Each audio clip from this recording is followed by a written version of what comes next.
مسیح کے زندہ اور جلالی نام میں آپ سب کو سلام۔ آج ہم زکریا نبی کی بائبل سٹوری دیکھیں گے اور جانیں گے کہ خداوند اپنے لوگوں کو اپنی طرف کیسے بلاتا ہے۔ دارا کے دوسرے برس کے 8ویں مہینے میں خداوند کا کلام زکریا نبی پر نازل ہوا کہ خداوند تمہارے باپ دادا سے سخت ناراض رہا، اس لیے تو ان سے کہہ کہ رب الالفاظ یوں فرماتا ہے کہ تم میری طرف رجوع ہو۔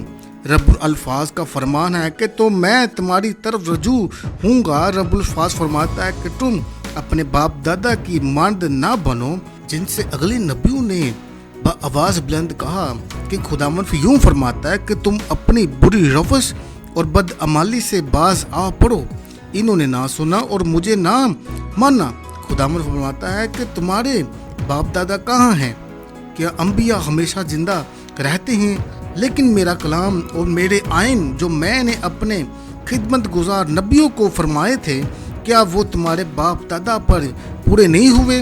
چنانچہ انہوں نے رجوع لا کر کہ رب الفاظ اپنے ارادہ کے مطابق ہماری عادت اور ہمارے اعمال کا بدلہ دیا ہے۔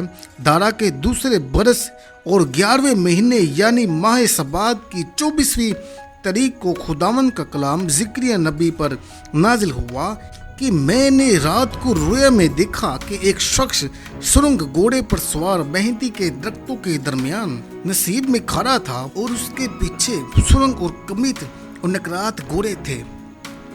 تب میں نے کہا، اے میرے آقا، یہ کیا ہے؟ اس پر فرشتہ نے مجھ سے گفتگو کرتا تھا کہ میں نے تجھے دکھاؤں گا کہ یہ کیا ہے۔ اور جو شخص مہندی کے درختوں کے درمیان کھڑا تھا کہنے لگا، یہ وہ ہے جن کو خداوند نے بھیجا ہے کہ ساری دنیا میں سیر کرے۔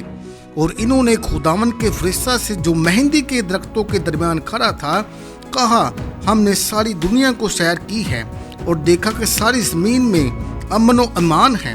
پر خداوند کے فرشتہ نے کہا، اے رب الالفاظ، تو یروشلم اور یہودا کے شہروں پر جن سے تو 70 برس سے ناراض ہے اب تک رحم نہ کرے گا؟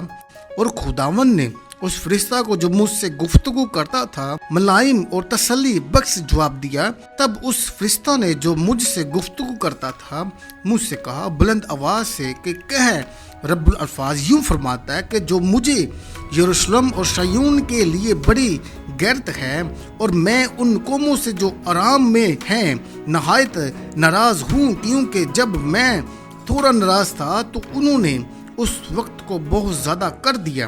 اس لیے خداوند یوں فرماتا ہے کہ میں رحمت کے ساتھ یروشلم کو واپس آیا ہوں، اس میں میرا مسکن تعمیر کیا جائے گا۔ رب الالفاظ فرماتا ہے کہ اور یروشلم پر سوت کھینچا جائے گا۔ پھر بلند آواز سے کہے، رب الالفاظ یوں فرماتا ہے کہ میرے شہر دوبارہ خوشحالی اور معمور ہوگے، کیونکہ خداوند پھر صیون کو تسلی بخشے گا اور یروشلم کو قبول فرمائے گا۔ سنگوں کی رویا۔ پھر میں نے آنکھ اٹھا کر نگاہ کی اور کیا دیکھتا ہوں کہ 4 سینگ ہیں، اور میں نے اس فرشتہ سے جو مجھ سے گفتگو کرتا تھا پوچھا کہ یہ کیا ہے؟ اس نے مجھے جواب دیا، یہ وہ سنگ ہے جنہوں نے یہودا اور اسرائیل اور یروشلم کو پرگندہ کیا۔ خداوند نے مجھے 4 کارگر دکھائے۔ تب میں نے کہا، یہ کیوں آئے ہیں؟ اس نے جواب دیا، وہ سینگ ہیں جنہوں نے یہودا کو ایسا پرگندہ کیا کہ کوئی سر نہ اٹھا سکا، لیکن یہ اس لیے آئے ہیں کہ ان کو ڈرائے اور ان قوموں کے سینگوں کو پست کرے جنہوں نے یہودا کے ملک کو پرگندہ کرنے کے لیے سینگ اٹھایا ہے۔